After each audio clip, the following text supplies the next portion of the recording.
செய்து கொஞ்சம் நில்லம்மா.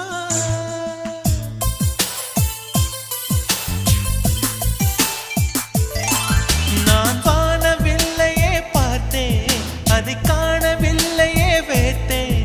ஒரு கோடி மின்னலை பார்வை ஜன்னலால் வீச சொல்லியா